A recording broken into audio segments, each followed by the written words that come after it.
Good morning, everybody. Welcome to our webinar on digital innovation in the store today. With me today, I have Vince Russell, who's from the Cloud, I have Ruth Spencer from Boots, and Ishan Patel from Aurora Fashions. I'm Joanna, the Special Projects Editor of Retail Week. I'm going to be leading the session today. Firstly, I'd like each of my panellists to introduce themselves so everybody understands a little bit about what you do, and then we'll get going. Okay, so I'm Vince Russell, so I'm the Managing Director of The Cloud, which is the UK's largest public access Wi-Fi hotspot provider. I'm Ruth Spencer, I'm Director of Insight, Loyalty and Multichannel at Boots. So I'm responsible for the Boots Advantage card, all of our generation of customer insight using the data that we collect from that, and our multi-channel business. Great, thanks. Hi, I'm Ishan Patel at Aurora Fashions. I'm the Group Omni-Channel Director. My remit is to look at the areas of digital commerce, IT, distribution, customer services, and the business strategy that links all of our channels together to try to provide a more seamless, holistic experience across our brands of Oasis, Warehouse and Coast. Excellent, thank you. Well, this session today follows on from the many multi-channel discussions there were at the Cloud Retail Week conference last week. It was a really hot topic. Today we're going to be looking specifically at some of the innovation that's taking place in the store, and as you kind of both of your job titles allude to, how actually retailers are beginning to think in a much more joined up manner between their online and offline businesses. So first of all, one of the topics that came up a lot last week was around mobile. So I don't know who wants to start, but what do you think about mobile providing a stronger link between the store and your web channels, and what ways are you seeing this happen in your businesses already? I can kick off. I think one of the things that we're seeing the mobile achieve is really to blur the boundaries between what was traditionally the retail channel of bricks and mortar, and for us the new growth of e-commerce, which our first brand going on live for fashion was in 2001, which was probably a little bit early for fashion, but it really sort of took off around 2005, 2006. But up till that point, they were very distinct channels, and I think the mobile really starts to blur the boundary where consumers could actually be in one of our stores looking at one of our websites, and that actually starts to bring the whole experience together, or not if retailers haven't actually thought about how their experience is going to come across in each of those channels. So we're seeing that as an absolute enabler for the blurring of those channels, which were quite siloed prior to that point. I echo that. I think the thing that mobile's done is not just blur the experience between stores and e-commerce, it's just changed the relationship customers have with your brand, in that they can access your information anywhere, anytime, whether it's on a social network site or whether it's actually looking at your company site. And so understanding how people use mobile both before they get into the store and when they're there. So, for example, just the simple getting a text message to tell you that your collect from store order is available. So you can walk into a store confidently knowing the order's there, not having to take any paperwork and go, I'd like to collect this, because lots of our customers are collecting online orders in store, and it just links that journey between the two. Yeah. And one of our other examples is we developed a mobile phone app for eye test. And obviously that's never any replacement for going and actually probably having an eye test. But there's a bigger issue that lots of people don't even realise that they should go and have an eye test. So finding a really sort of simple way, they could download an app on their iPhone, do a basic eye test, and at least find out should you go to Boots Opticians in the first instance. And it just shows that it ends up being number one on the free download chart for doing it. So it's those things that absolutely there's the shopping experience, but then is the how can you get the bigger, broader engagement? Excellent. Yeah, and I think it's funny that online to me is just online. So whether it used to be just a box in a bedroom, tucked away in the spare room. Now it's actually, it takes you all the way through. People are online when they're watching television, and then online as they leave the house, through the house and in store. So they're having interactions online with brands sort of all the way through that journey, whether it's interacting with an advert at a bus stop or a train station, particularly augmented reality or the like, or actually, as they sort of go into the store, they could you mentioned click and collect. They can actually be ordering as they head to the store, so that it's ready for them when they get to the store. And it kind of this whole idea of sort of ease of access of products, getting it quickly, and how people deliver products. Mobile can really kind of help to do that, I think. Excellent. And the UK, in terms of e-commerce, has already been an innovator. Do you see that in the retail space there's really good innovation around mobile as well now? I think everyone would agree that the retail industry over the last couple of years has had quite a tough time economically, as have, to be fair, other industries, but it's been quite acute on the high street. But what I'm seeing, and certainly talking to colleagues in other organisations in retail, is that there is a huge appetite to want to embrace the enablement that technology is bringing, and people absolutely recognise that without being in that space, I think they're actually going to start to go backwards. So despite the fact that things are quite tough out there, there is absolutely an appetite and investment, and I think most importantly there's a mindset from the very top of the organisation, from the boards, that actually you can't ignore the two and you can't keep them separate. Certainly for anyone that trades in multiple channels, they absolutely have to look at how the digital channels are actually working seamlessly, hopefully, with their either bricks and mortar or their more traditional businesses, if they're in direct mail or otherwise. It is, I think, 10 years ago we'd happily map customer journeys that kind of went from that to that to that and ended at a checkout. Now if you try to map a customer journey, it's kind of it's gone like that. And I think that's the challenge for retailers, is that you can't say everybody will go in that certain routes. You have to be there with what a customer needs at the point that they need it. So it's challenging to map that journey and get what they need, but that's what customers are demanding. So I think as retailers we have no choice other than to respond to how customers are wanting to shop these days. And do you find that the best way to decide what customers want is just to directly ask them, rather than trying to infer lots of things from the many sources of data that you have, when it comes to mobile anyway? We find, as with a lot of things, whenever you're doing any new product development for boots, whether it's do you want a new foundation or anything else, you get a certain degree of insight for asking customers what they want, and then at sometimes you've just got to put something in front of them and find out, do they take it up? And how do you do? You've got to find a way to do that so that you can do it quickly, and if it fails, you've done it cheaply and quickly. Because with the best one in the world, the research it's going to give you clues, but it's not going to give you the answer. Yeah, I'd echo that. And we recently did some trials where we introduced tablets into our stores, and we had a view of the sort of things that we really wanted to achieve with that, through mobile checkout, through engagement of ensuring that the information available to the consumer was also equally available to our store teams, but front of house rather than back of house. But by not locking down the capability of those devices, what we started to see were, just lovely innovation coming from our store teams and taking it down avenues that we would not have thought about at the centre or at head office. And equally, customers asking for things because they just knew that the technology that was being put in front of them wasn't technology; it was actually something they could actually have an affinity to. It was devices that they had at home as well. So I think that's the first time we're seeing technology that's quite commonplace in a business organisation as well as at home. So what that's doing is it's taking away that sort of fear factor, and therefore they're asking for things, knowing it can be done, and the teams are able to respond. So simple things like, well, can you take a picture of me in this outfit? Whereas before that may not have happened. That's not something we designed by introducing tablets into stores, but that's what customers are asking for. Equally, teams are using it in ways to better communicate but be front of house. So I think what it's allowed people to do is actually to sort of unlock some of their own ideas and innovation, rather than all of it coming from the centre and all coming from a technology or a strategy team. We had exactly the same experience. We did the same thing, is with minimal intervention, doing small trials and find out from customers and our colleagues, how does this help you? And you can imagine, for a business with a breadth of boots, with everything from pharmacy to selling makeup, there's the plethora of different ways, different colleagues and supporting different customer missions have come out. You could never sit in our support office in Nottingham and design all of those, so it's been really helpful to actually get the customers and the colleagues engaged with that discovery. I think there's also there's no sort of silver bullet here. As you say, it's an iterative process. So actually just getting your website so it's mobile enhanced, so that people can actually access it on a tablet or an iPhone is pretty key. Over 60% of online retailers don't have an app for their store. So for Android, and Android is the fastest growing app. So and it's not desperately expensive to do those things. And as you say, trial them. You'll get the feedback, very quickly, whether it's through the app store or on the website, and then you can sort of iterate the process. So it's not.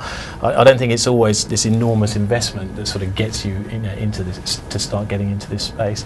I think also structurally, online and offline have tended in companies to be apart, and the problem is that's interesting for the company, but for the consumer, those two things really start to blur now. So they don't really care how you're organised. They're more interested in how you're going to interact with them.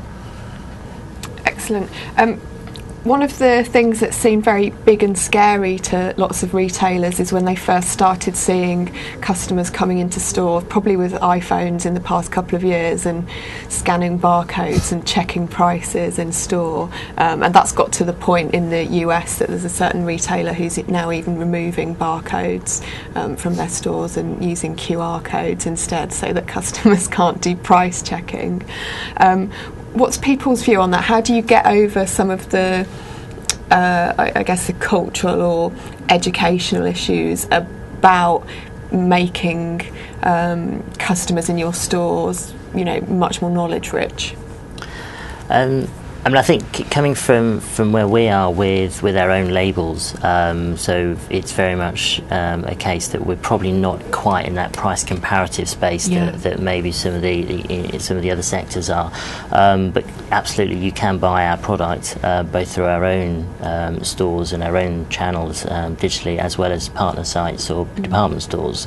So clearly, you could go to more than one location or more than one digital destination to buy that. And I don't think just blocking people from doing that is actually going to get around the problem. The information's out there, consumers have it, they don't have to be standing in your store to get that information. So actually to block it while you're in store is probably not actually achieving what you want anyway. So from our sector, I don't think it's the right thing to do, and I don't think it's worth doing, simply because the customer already has that information. I'd agree. It's kind of, okay, you can't scan the barcode, but you can still type the product details in there. It really doesn't seem like it's actually going to, that approach will tackle the problem. What's interesting for us is what customers are looking in for stores. Price comparison is obviously one bit of it, and that tends to apply to the bigger purchases. If you're coming to buy a cot or a pram, you want to know it. Obviously, if you're coming in for your lunchtime getting a sandwich, then it's really not just not putting anything in the way between you and a sandwich and getting out of the store is the best thing we can do as Boots. But another challenge for us is, obviously, customer care is really important to us, and lots of people do come to Boots for advice and information, whether that's healthcare advice and information or skincare advice and information. So for us, it's how do we find those ways that we can support that advice and information journey. So, and it might actually be in the store, but it can also be helping people with it when they've left the store, they've got the follow-up advice. So if you've bought the heated rollers, that there is a video on boots.com that when you go home and you think, how on earth do I make that work? Or if you've talked to our pharmacist about how do I take, what's the implications of my prescription drugs, that you can go to WebMD afterwards and read up and make sure that you are confident. So for us, it's that challenge of, yes, it's the price comparison, yes, it's the advice and information, and then the other one I think everybody's looking to explore is how do people get targeted offers. And what's interesting for us is, obviously, we've had kiosks in stores that do targeted offers for over 10 years, so we've actually got lots of customer knowledge that people use that and value it, and it's working out what's the appetite for customers to get that moved onto their own phone rather than something that they can pull when they walk in the store. Yeah, I tend to, because I've sort of got 15 years online, I tend to equate this a little bit to kind of the music companies thinking no one was going to buy a record online. It's going to happen. Connectivity is everywhere, and increasingly, you only have to walk out on the street and see people glued to their phone. It's not a great sight, but glued to their phones. So, people expect to be able to access information on the move, and if they find a retailer who's kind of stopping them from being able to do that, that almost makes them a little suspicious. And I think, to your point, it's the other things that you're doing as a retailer that make them want to choose you. The person who wants the cheapest price and that's all they're about will find that cheapest price, and mobile just helps them to do that more quickly. But take someone like John Lewis, who have the never knowingly undersold. Actually, the reason they put Wi-Fi in their store was so that people could check that and make the purchase there and then. They didn't have to the sales guys go through the process 2 times. So actually, people understanding that the price is competitive, it doesn't have to be the lowest, actually just allows them the comfort to know that they can make a purchase from a human being in a store that they trust, to to do those things. And also the other thing they could do in store is actually, if you have connectivity, you can give them access to a much bigger range of your products, because not all of your stores are going to be the really big sort of flagship stores, and therefore you can use that to sort of say, well, look, you bought this, scan the barcode, as Ted Baker are doing, and they'll offer you a whole bunch of additional products that they think will go well with that. And if it's not in store, you can order it from somewhere else. So I think and sorry, just another thing, one of my sort of things, actually having connectivity in store can often be a way of allowing the primary shopper to carry on shopping, while perhaps the secondary shopper, who maybe doesn't want to be there quite so much, whether it's a dutiful husband who wants to keep up with the football scores, or a child who wants to be kept entertained.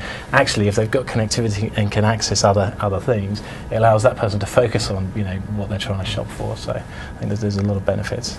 One of the most useful uses of mobile I've seen is every Christmas I go and work in stores on our fragrance counter, and it's the most switched on men who actually arrive at having remembered to take a photograph on their mobile phone of the perfume that they want, and turn up going, I need a bottle of that, which compares with most of the later adopters who are actually on the phone to their daughters going, what is it your mum wears again? So I think if we could encourage more of that of men, I think that would make a big difference at Christmas. But equally, I think, going back to the point about sort of stopping people accessing that information by scanning the QR code or the barcode, it's actually stopping the retailer doing something beyond just price, which is around quality, service, and all the information that goes around that product that you're offering. And that's a huge upside that they're denying themselves by not actually allowing the consumer to engage. So you can't just have every piece of information around that product. Quite often the information will be bigger than the product itself, and they're absolutely cutting that off. And I think that's a huge part, because not everyone's competing on price. There's a lot of people still competing on quality and service and all the things that go around the emotion of that product or that service or that brand, and for them it's equally important to be able to provide that level of engagement, and that's what the information actually does, and that's what the mobile piece will actually do in a really relevant and timely way. I'm guessing for your businesses particularly, Ish, you've got a real range of shopper missions, from someone coming in for something that they're going to wear out that night, through to perhaps with the Coast brand, someone that's trying to source 5 bridesmaids dresses from across a range of your stores. And it's the same for you, Ruth, by the sounds of it as well. For some of these specific shopper missions, are you at a stage where you will introduce more and more mobile services specifically to address them? There are some things like you can book an optician's appointment on mobile. So things like that where you want to know is, can I come and get an eye test? And whilst you're out, you want to be able to do it. So for some of the very different business, you go, okay, that's the right way to go about doing it. So you're absolutely right. With our different challenges, for our different bits of our business and our different customer experience, and absolutely for our different store types, there's different things we have to be able to fulfil on different missions. The opticians and the appointment booking is a crucial one, because people don't want to plan that far in advance. They want to know, if I'm thinking about it today, can I do something? I absolutely agree. I think it's the same for us with things like the appointment service for Coast and Bridal.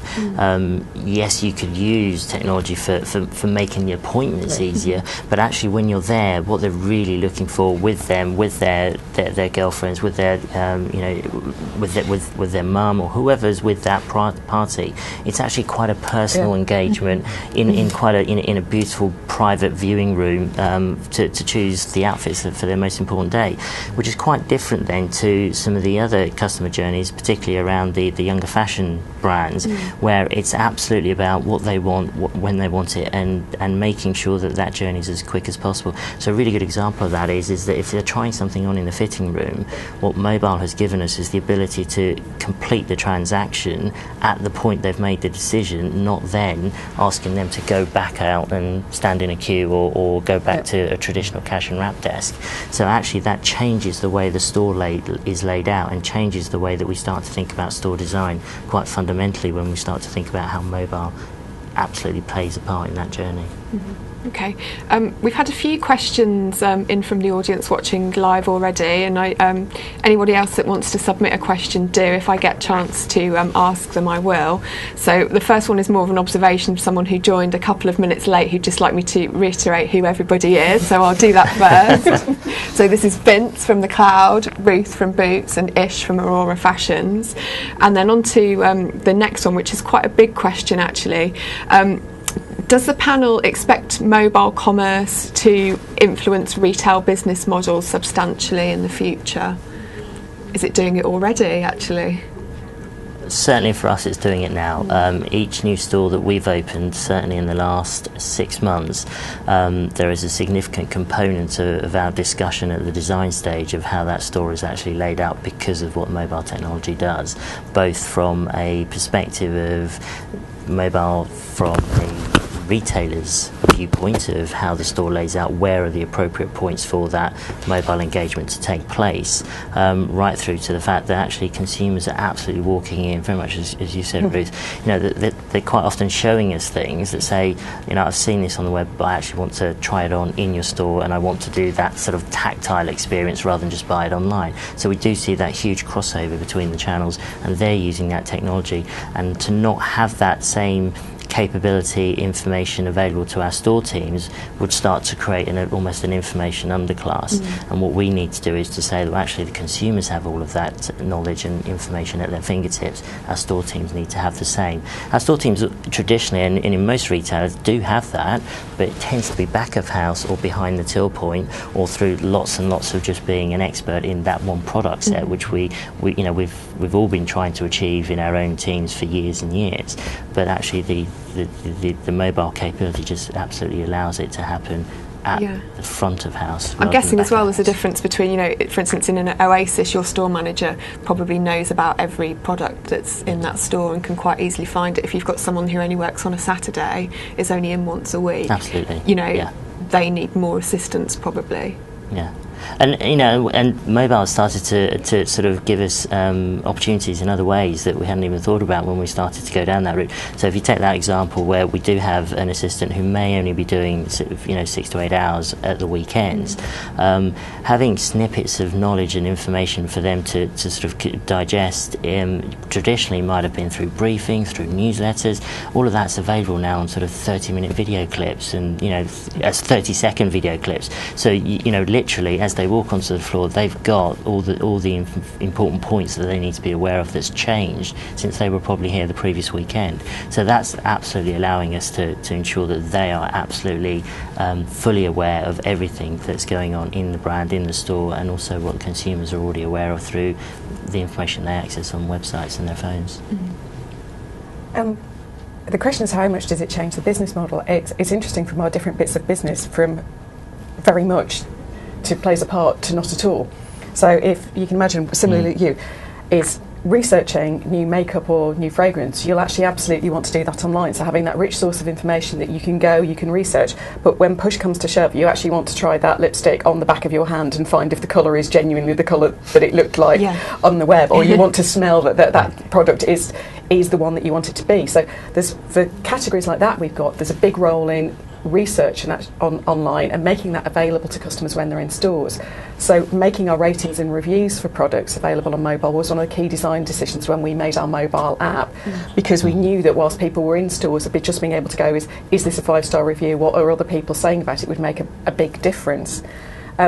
For our pharmacy business, where still predominantly a lot of our business is in very small local pharmacies with a local trusted pharmacist with older consumers, to be honest, it's really not making that much of an impact on that business at all, as you'd probably expect with the demographic. It's going to come, but it's not coming as quickly as it is in other areas of the business. But e-commerce is going to be, it is a big chunk of the pie now. It's going to be, what, 4.5 billion this year, so it's grown sixfold in 2 years, and there's no sign of that abating. And I think, you know, as you get developments in handsets, so you're now getting these sort of hybrids between a smartphone and tablet, where, you know, this sort of new Samsung notepad or whatever can just slip into a handbag. So actually, it's a bigger screen to access content in the store, but still quite portable. So suddenly you're going to see, you know, more interaction there. Okay, we've had another particularly interesting question in that actually mirrors one of the questions that's on my list. So, Ish, I know this is a topic that you've discussed before, which is the idea that once you get to a certain point with mobile technology and mobile POS in stores, and you can start thinking about redesigning the way your stores look and where your service points are and what they're doing. And someone's actually asked the question how online and mobile presentation of products is actually affecting presentation in physical stores now. I think from a presentation of the VM, certainly from our perspective, we have seen more digital media come into the store environment, but the way that the product is presented, I don't think it's actually the digital space that's actually dictating what's going on there. What the digital space is doing is influencing how that journey works in terms of the flow of choice, shop and decision through to payment and effectively leaving the store. So it's affecting that part of the journey more so than the way that actually the product's presented. I think what's actually happening is some of the concepts of how we're presenting it in store are more likely to find their way onto the digital medium to bring some context to it. So what we're seeing there is actually how do you bring a dress to life on a web page, whether it's mobile or a PC or a laptop, and we're seeing a huge move towards the use of video to be able to show how the dress will drape and how it will look with movement rather than just a very static shot. So that's very particular to our sector. So we're actually seeing the opposite needing to happen to really allow the digital experience to be as good as the experience, which is very difficult to get around. And I suspect it's even harder when you're talking about fragrance, but you know, certainly in terms of look and tactile and drape and movement, video's really starting to bridge that gap. So it's actually doing the reverse.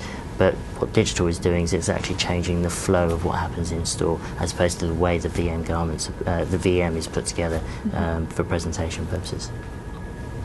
Yeah, I think it's interesting if you compare sort of the presentation you have in a fashion store and where you are if you go into a healthcare department of Boots, where we need to have lots of product, and the challenge is how do we get the information around it that goes with it. So looking at how can we get more of that advice and information there and accessible to store colleagues, either to help customers with interactions or do it themselves, because there's still one of the things that is we're wrestling and trying to work out with our trials of, what's the proportion of people who do want to find this out themselves, and how many people actually do want to still have a conversation with colleagues.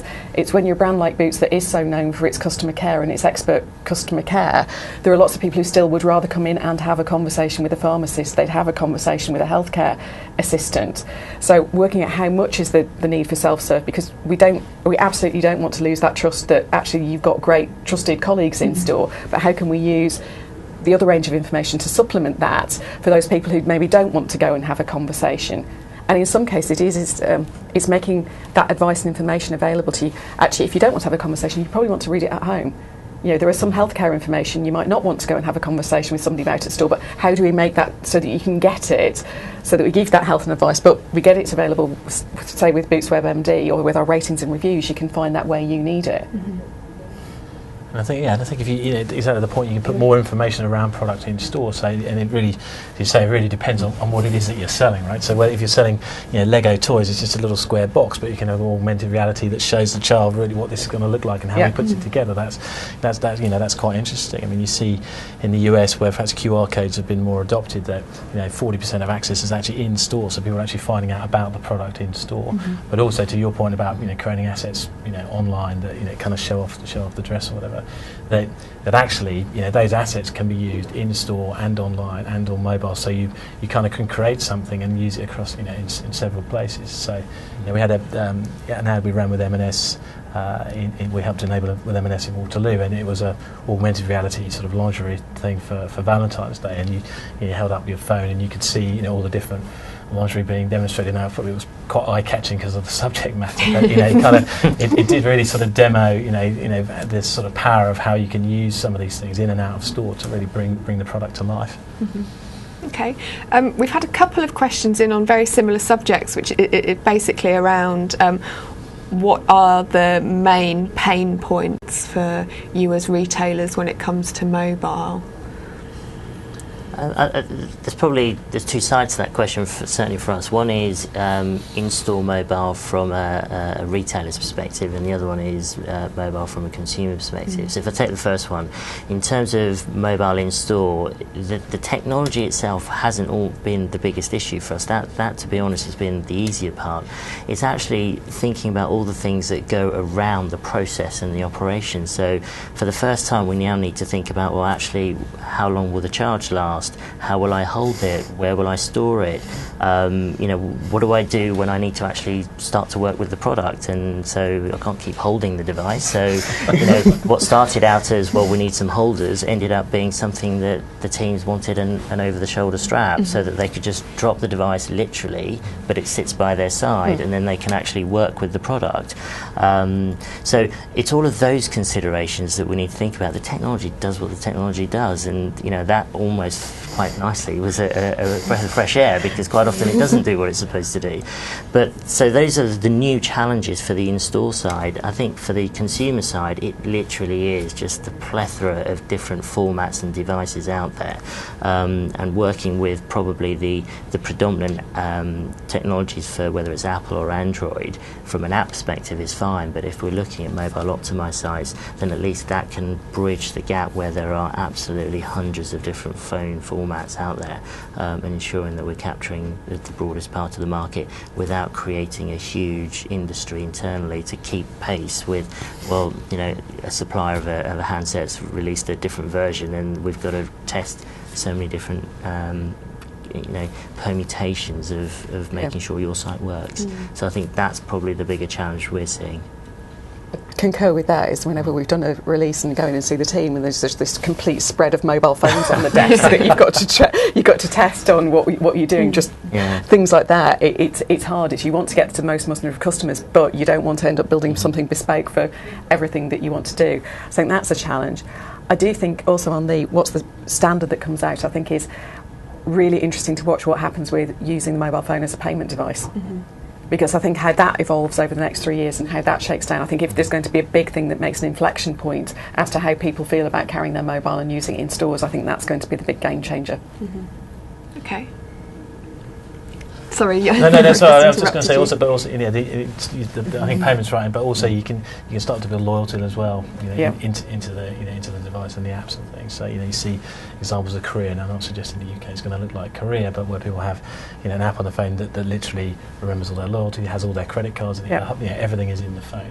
Bit of a disaster if you lose it, but suddenly you've got all that information stored. Yeah, and we've had actually a couple of questions in on loyalty. People asking about how quickly the panel thinks that loyalty schemes might switch onto mobiles and do away with cards completely. Is that a long way off? I think from a time perspective, a difficult one to predict, but I think what we absolutely can say, and what from a personal perspective, is I'd rather have access to my vouchers or my loyalty cards in a way that doesn't mean that you're carrying around an increasingly bigger wallet with lots of retailers or service cards from different organisations. So that's just from a practical perspective, and that's a personal view, and I suspect quite a few people may well echo that. But I think moving it onto that format just needs to be something that will allow the consumer to feel that actually they're getting value from it in a way that is convenient to them. So one of the things bizarrely that's happened in our organisation is that yes, traditionally everyone's had gift vouchers out there, and so have we. A lot of people have moved to gift cards. We introduced mobile gift vouchers almost before gift cards actually came in for us. So what we're seeing is the speed of that adoption and change allows people to say actually what's right today doesn't always mean it's going to be taken on board tomorrow, and we've almost seen mobile gift vouchers supersede that interim step of moving from paper vouchers to plastic gift cards straight onto digital gift vouchers on your phone. So I suspect that's just the natural course of people being more and more comfortable with it, and the same sort of thing will probably happen with payment. I suspect payment's got a few more challenges to go than mobile gift vouchers and loyalty, to be fair, but equally it does pose a bit of a challenge again for the retailers as to ensuring the verification of those credentials, which I think everyone's got used to with cards, absolutely is something that they're comfortable with being on someone's phone. I think we've obviously, as you can imagine with my job, we've done lots of talking to customers about they're looking for this, and there's two different areas to look at. One is the operation of the scheme, and absolutely do you replace your cards with one single device, and then secondly it's how do you get offers in return from it. On the card thing, I think what customers are telling us is they've got to get over the trust thing, that if I am moving everything onto my mobile phone, all the questions like if I lose my mobile, do I lose everything? People absolutely want simplicity, but they don't want to end up with, I need a separate thing for my payment, I need a separate thing for all of my different loyalty cards, because then it ends up being no more simple than it was actually pulling a range of pieces of plastic out of your wallet. So I think it's going there, but I think on the card one, it's probably going to go in line with how people move over, with that confidence of payment moving over as much as loyalty cards going separately. In terms of how do people get their offers, I mean, we do a significant mailing programme to Advantage card holders, and there are an equal number of people who say, I'd love to get my offers on mobile, as there are people who go, actually, you know, paper works for me. Yeah. And there's a bit of an age spread, as you'd expect, as to that answer, but it's by no means age isn't the only reason people say which it is. So I think the key question point it gets us to is we have to let customers choose, because we can't decide which way you're going to do it. And in the same way that if you're making offers available to customers in store, you have to let them pull that rather than you pushing it to them. It's got to be make it available with their choice. So helpfully people are saying we want both and we want to be able to pick. I'm a bit biased on this because over 10 years ago I worked for an online loyalty program actually, and the concept was absolutely that it's in one place and I have it with me wherever I go online. I think now mobile's sort of coming of age, that actually that allows me to have it with me wherever I am, and actually when I'm in store. And I totally get that. We were talking earlier about the check didn't die. So some people want different things in life. So and we're talking about mobile payment apps. So it's the loyalty, but I think the loyalty piece and the sort of targeting of offers. One of the things that sort of connectivity in store allows you very sort of targeted, specific things that you can actually do in store. And I think the key thing is to work out how you have that conversation with the customer, what's acceptable to them. Because me personally, I don't want to receive lots of text messages every time I walk past every shop. I see that quite intrusive. But if I've opted into certain things and something notifies me that I've asked it to do, or if when I walk into the store I just get delivered a message at that point, I might be more amenable to that. And I think you'll be thinking about this a lot more than I am, but it's that's the tricky thing to get right. Well, it's we know from Advantage Card, the important thing for customers is if you present them an offer, it seems relevant to them. And it doesn't matter what channel you put it through. It's the important people, who goes, make it relevant to me first and foremost. And there's no shortcut for that, old school targeting algorithm that's got to happen. And then it's how do you apply it through different channels and get it in the right way. But if there's a real risk if you start blasting stuff out there, you're just going to have people switching off because they go, it's not relevant to me. I mean, we know with Advantage Card, we actually have people writing to us and saying, please will you send me offers? We know if you get it right and there's value in it, people want it, but you've got to get it right and evaluate. Otherwise that's more like in financial services where people ring up and say, please stop sending me stuff. Also, the other thing I have a bit of a hobby horse about is it's not just, to me, it's not just about giving me a discount. It's about telling me about something. So I think often this space always gets talked about as like, how can I give someone a discount and race to discounts? And actually, it seems to me that it's also a way of retailers actually delivering a marketing message. So it might be a new range that you've launched or whatever to drive traffic in store. It's one of the things our customers tell us is, it doesn't have to be a discount, but it's just if you are doing 3 for 2 on the products that I like, I would value just being told that my hair care brand is on 3 for 2. I don't need you to give me anything extra. I just don't want to not miss out on the offer that you've already got running.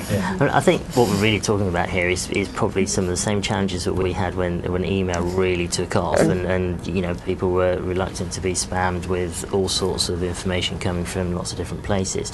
But as we get better and better at that personalisation element, the one thing that mobile does do over something like the traditional approach is actually brings location into the debate.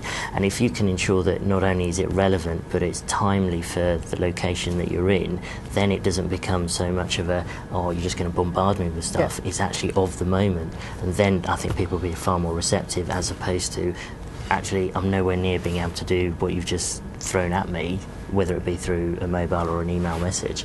And I think that's the piece that I think we've all got to address, which is make it personal, make it local, and ensure that actually the relevance is really high, and then people absolutely do want it and people actively will look for it. And I think that is one of the sort of the benefits in Wi-Fi, is that it's very sort of geo-specific, more so than kind of cellular. So actually, because you've got the connectivity in store, you're connected in that store, and in a shopping mall, it might actually know where you are in the shopping mall, or actually within a larger store, and where you are in the store. So it can actually start to give you information that's really very targeted. I mean, there is a sort of utopian world, or dystopian maybe world in the future where you can have very low level kind of connectivity from a rail, so that you can have a one-to-one dialogue with that closed rail. But I'm not sure that we all want to head there just now. It's a little bit Minority Report. But it's interesting with customers how over the last 15 years their perception of kind of handing over their data and what's intrusive and what's not, it has shifted. It's done slowly. I mean, when loyalty cards started, people going, I had no idea you captured data. Now what more customers more frequently say, you've got my data, why aren't you using it? They understand that there's a deal there. Is if you can give something back in return that they value for the data that they're releasing, they can make an informed choice. Is that something that they want to do? Okay, we've had another question come in which is interesting and follows on nicely for what my last topic was about. So the question is around how detrimental is it to your brand when technology doesn't work? And I'm going to relate that specifically to connectivity. I'm delighted to hear that John Lewis are getting Wi-Fi in their stores, because I don't get any mobile phone reception in their Oxford Street store once I walk in more than about 3 foot from the door. So it's great having all these new services and offers, but only if you've got the connectivity there, which I think is why so many retailers are now looking at Wi-Fi and not just relying on the mobile phone operators. How important is it? I think it's always been important from all of the things. I mean, we know even with our, completely old school kiosk we have in store, when those aren't working, we have people complaining about those. Is if you have set up a promise that you are going to deliver and you get there and it doesn't work, quite rightly, customers are disappointed with you. If you said you're going to do something, then you've got to make it available. Yeah. Absolutely. I mean, it's always been there. I mean, even before things like Wi-Fi and mobile were there. I mean, we've got our electronic points of sale, as we used to call them, and when the lines went down and you had to then wait for phone authorizations and so on, I mean, that absolutely did hamper your business, and people had to find ways to mitigate against that, and I think the same is going to be true with the mobile space. Whether everyone can afford to put that level of redundancy into all of their stores is a different matter, but it absolutely has to be thought about, because it is part of the experience, much the same way as if you take the technology away and you're expecting some service from a store assistant and the store assistant isn't there.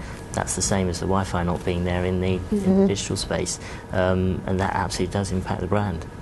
Yeah, I mean, for my sake, this is the core of our business. So, if we don't make it reliable and it works and it delivers on all the promises it should do, all the fantastic things that you do as retailers, just doesn't happen. So I feel this more acutely than anyone. It has to work, and inevitably with my job I'm trying things, not just in the UK but all around the place in terms of seeing how these services work, and I'm always very quick to point out where particularly other people's are not working very well, but it has to work. The whole point with kind of enabling technology, to me, is that it's simple and reliable, and it just kind of works. And I always call it passes the Vince's mum test. My mum can go in, use it. It's simple, and it just it doesn't need a big manual or a sort of massive tech support to actually get me to use it.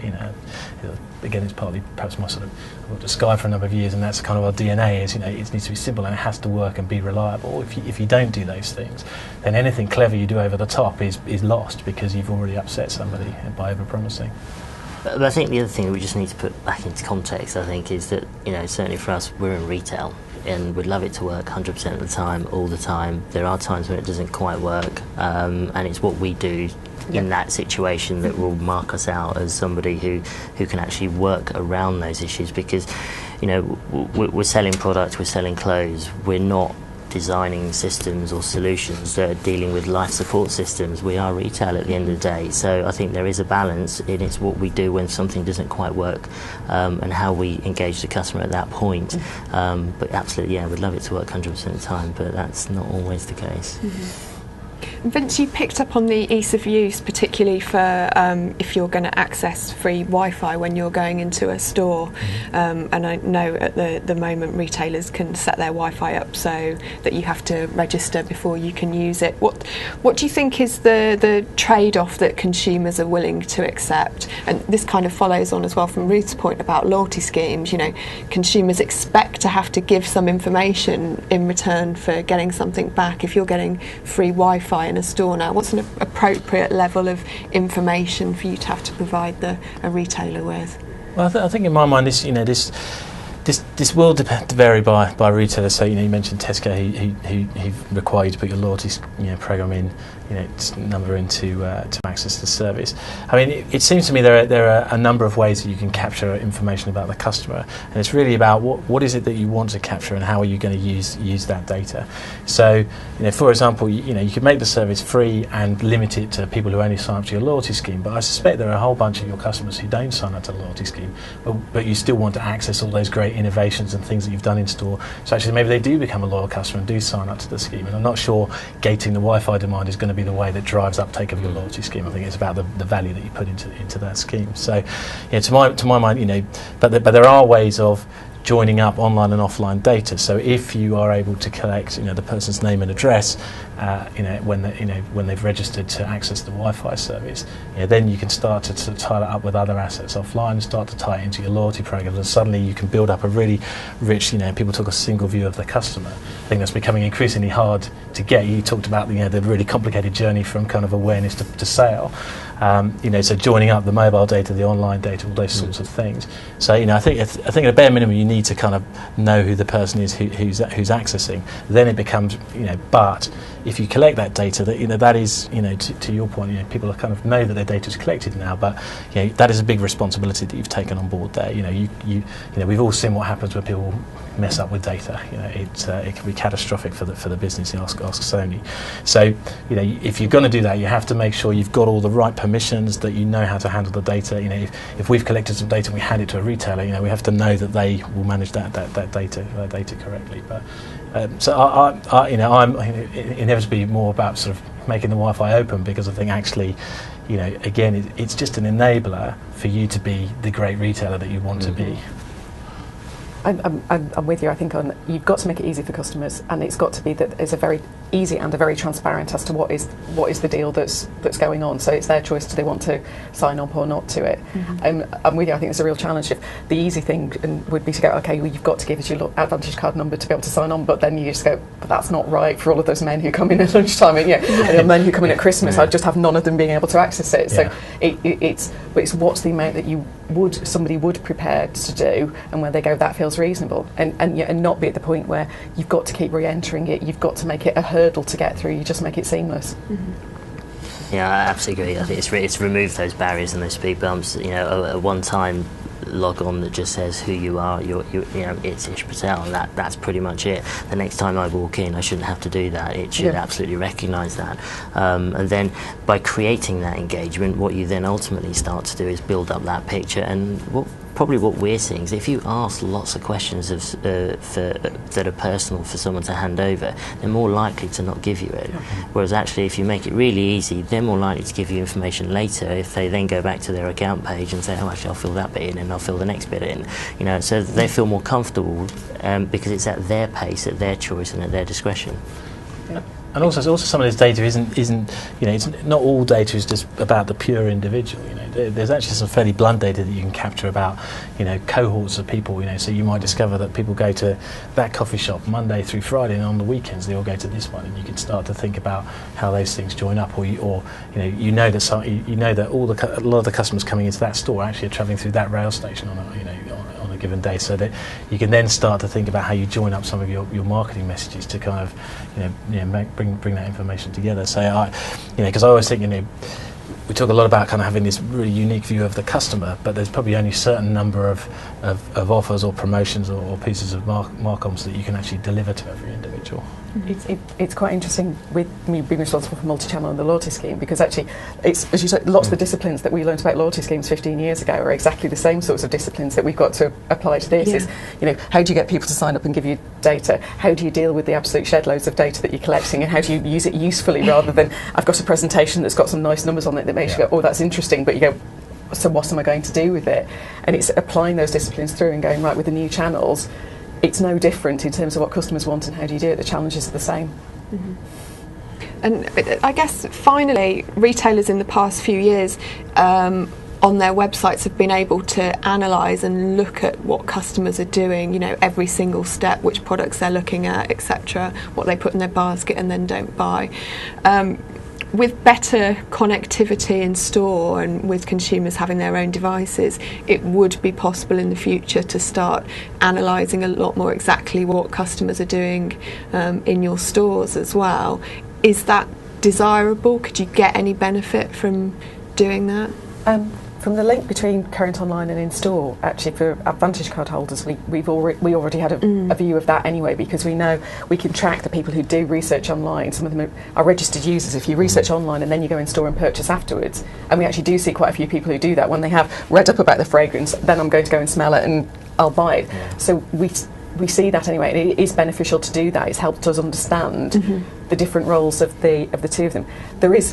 It's always a temptation to collect lots of data when you start getting the mobile information to go through with it. It's back to the old school insight thing of only start analysing it if you know that you are going to make a different decision at the end of having done all of that legwork, because it's a lot of data to store and it's a lot of heavy lifting analytics to do. Be confident that you will make a different decision at the end of it when you've got the insight. Mm-hmm. Yeah, I think that absolutely concur with that, because what we've probably seen over the last decade is the wealth and explosion of data, and everyone's been scrabbling to try to create meaningful intelligence and information out of it. But I think there is now so much that actually the game is moved from going from data to information. It's more about information into insight, and actually being able to do something that's different. Otherwise, actually, all you're doing is you've got a lot of information, a lot of data, a lot of analysis, and actually we're not doing anything different at the end of it, and therefore we're not actually improving the experience. And I think that fundamentally comes back to loyalty. I think with all of that information, if we're actually improving our experience and engagement and the service that's provided on the back of it, that by default creates a stickiness in terms of the loyalty that you'll get from it, rather than starting in the other end of the spectrum, which is we've got data and we'll create a loyalty scheme out of it.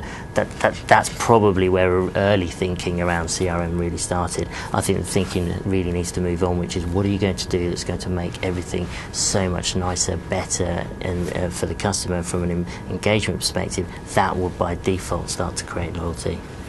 I think also, you are going to be able to see more in real time, and again, appropriately anonymised in cohorts, whatever. But you will be able to see more in real time what people are actually doing with the connectivity in store. So it may be that that they're going and looking on your site, but it may be they're looking at a competitor's site, or they are going to a price checker, or actually they're hanging about and they're looking at something that's not related to the store, but actually you're getting an insight to the websites that, or the online sites that your customers are going to, which is another way for you to sort of target them, and whether the sort of 20-somethings are now abandoning Facebook, and where is it they're now going to be. So you're getting that kind of real-time sort of analytics of what your customers are doing online that may help to drive some of your marketing activities, ahead of the fact, the ad agency coming to you 3 months' time and talking to you about trends in consumers, because you know what your consumers are actually doing.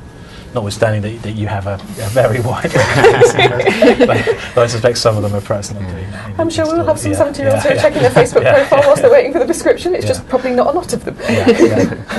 It'd be interesting to see how the new EU cookie laws sort of start to challenge some of that, because I think we've all been talking about all the things that we could do with this wealth of data and information that we've got at our disposal, and how we'll create sort of new ways of engaging with it. But with all of those legislations coming in, I think that's going to be an interesting one to see how both the big sort of infrastructure organisations like the internet providers, as well as retailers and organisations that use that data to provide a better experience. If you haven't got that level of information, that's then going to create a challenge to provide that personalised, localised experience, which I think everyone believes is the right way to make it relevant and timely for everyone. So I suspect that's going to be a new challenge for us to face as well. Yes. Okay, and on to the final question, and it's going to draw on a point that one of our viewers has made about the fact that some people believe that there are far too many stores at the moment, and that perhaps the high street is overpopulated. So as a final question to you all, to what extent do you believe that the new kind of digital enablement of stores is going to help keep people feeling that stores are relevant and help continue to drive footfall to high streets and shopping centres? Stores are absolutely still relevant. Over sort of probably 3/4 of our trade still comes from traditional stores, you know, and it is the biggest part of our business. Obviously the new channels, the digital channels, are starting to make big inroads into that, and we're starting to see a blur that's almost making us think, well, actually, was that a digital sale, was it a traditional store sale? You could be on your mobile accessing a social network, getting a referral, you're in the store and you're getting a home delivery sent to you because that size probably wasn't in store. Is that a social commerce sale? Is it an internet sale? Is it a mobile sale? Is it a store sale? You know, so that's the blur that's coming across. So we're seeing it as omni-channel, which is that you have to have all of those engagements because that's where the consumer is moving into that space. But stores absolutely are still relevant. Each retailer will have their own view as to what the optimum number of stores are for their business, and I'm sure that will change over time, and the demographics of whether those are high streets, out of town, or within partners, that will change.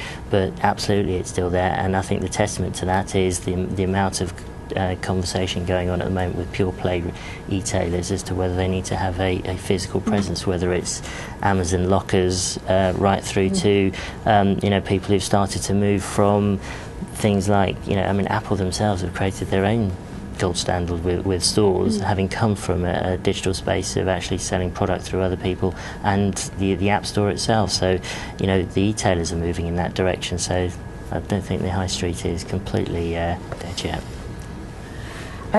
I'd absolutely agree, because I think that there are differences, again, by different businesses, and what is it that somebody's looking for when they come into a store. So when you're coming in and you're looking for advice and information, which lots of people come to us for, it's actually lots of people still just want to come and have a conversation. They want to talk to a pharmacist, they want to talk to a number 7 advisor, and you're never going to stop that happening. But there is this blurring, and it's not even that some customers are going through digital channels and not. It's some of our best online customers, our engaged online customers, are first-time mums, but they also love visiting our stores. It's just they're quite clear as to what is the very large box of nappies that I don't want to drag back with a buggy to me that you can turn up and deliver at my house. But actually, when I've got a 3-year-old in a pram and I just need to get out of the house, I'd actually like to walk down to the high street and go and visit a boot store and buy something then. So it's people are choosing their own repertoires. What mode am I in now, and what am I looking for? And sometimes actually going into a shop and talking to people and interacting directly with product is just what they want to do, and I don't see that ever going to completely go away. Yeah, I totally agree. I think it's the death of the high street is a little oversold. I think maybe some of the locations of where stores are is changing, and the number of stores different retailers have. Whether you're Harrods with a couple or Greggs a baker with 1,600. There's a real gap thing in between. And there was a really healthy debate actually last week at the Retail Week conference of what was the right number, and the fact is there isn't a right number. It's the right number for you. But actually to the point you made about fulfilment, actually fulfilment's going to be one of the issues that drives how many high street stores there are, because people got used to buying online and everything was shipped, and then we all get that thing through our door that says you've got to go and pick it up from here, and it's got to be tomorrow, and it's got to be between 9 and 12, and it's actually 20 miles away, so it hasn't actually been very helpful. So now you see click and collect, and actually a quarter of people who click and collect are now actually buying more things in store. So I don't see it dying anytime soon. And you're absolutely right. Trying on a perfume or lipstick, not for me, but I get that you need to be in store to try that, unless you see a rise of these sort of parties in homes. But I'm not convinced that's the way it's heading. Excellent. Okay, well, I think we'll wrap up there. So I'd like to thank Ish, Ruth and Vince for joining me today. I'm sorry that we didn't get time to ask and answer everybody's questions. We've had a huge number of questions in today, but thank you for all participating. I hope you enjoyed the webinar.